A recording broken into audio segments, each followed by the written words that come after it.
क्या आपने महादेव के उस महान गण के बारे में सुना है जिसने धरती पर मौजूद सारे समुद्रों को सिर्फ एक सांस में पी लिया था? हाँ, हम बात कर रहे हैं महान तपस्वी महर्षि अगस्त्य की। लेकिन आखिर एक आर्ष को ऐसा क्यों करना पड़ा? इस रोंगटे खड़े कर देने वाली कहानी की शुरुआत होती है वृत्रासुर नाम के एक प्रलयंकारी राक्षस से। जब देवराज इंद्र ने भयंकर युद्ध में वृत्रासुर का वध कर दिया तो उसका खूंखार सेनापति कालकेय अपनी पूरी राक्षसी सेना को लेकर भाग गया। अपनी जान बचाने के लिए वह असीम समुद्र की अनंत गहराइयों में जाकर छिप गया। अब इन काल के राक्षसों ने एक खौफनाक चाल चली। दिन के उजाले में वे समुद्र की तलहटी में छिपे रहते, जहां देवता कभी पहुंच नहीं सकते थे, और जैसे ही रात होती वे समुद्र से बाहर निकलते और धरती पर त्राहिमाम मचा देते। वे चुन चुन कर तपस्वी आर्षियों को जिंदा निगल जाते, आश्रमों को जला देते और सारे यज्ञों को नष्ट करने लगे ताकि देवताओं की शक्तियां हमेशा के लिए खत्म हो जाएं। धरती आर्षियों के खून से लाल हो गई।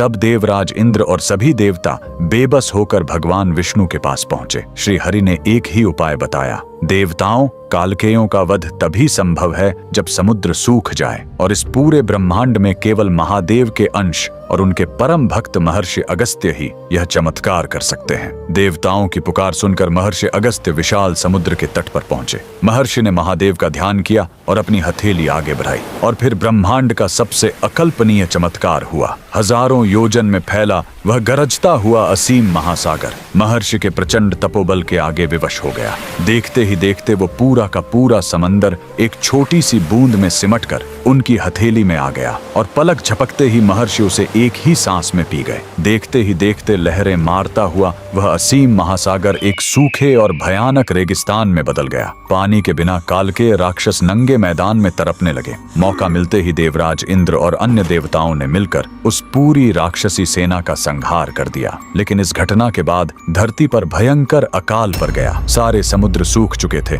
और त्राहिमाम मच गया। तब कई पीढ़ियों बाद भगवान श्री राम के महान पूर्वज राजा भगीरथ ने ब्रह्मा जी की कठोर तपस्या की और उनके कमंडल से माता गंगा को धरती पर भेजने का वरदान मांगा। स्वर्ग से गिरती गंगा के प्रचंड वेग को महादेव ने अपनी जटाओं में बांध लिया। फिर शिव की उन जटाओं से बहती हुई उस पावन जलधारा ने पूरी धरती की नदियों को जीवन दिया और जाकर उन सूखे हुए विशाल गड्ढों को फिर से लबालब भर दिया, जो आज महासागर कहलाते हैं। अगर महादेव के इस महान भक्त के तपोबल और माता गंगा के इस अद्भुत अवतरण ने आपके रोंगटे खड़े कर दिए हों तो कमेंट्स में पूरी श्रद्धा से हर हर महादेव और जय गंगा मैया जरूर लिखें।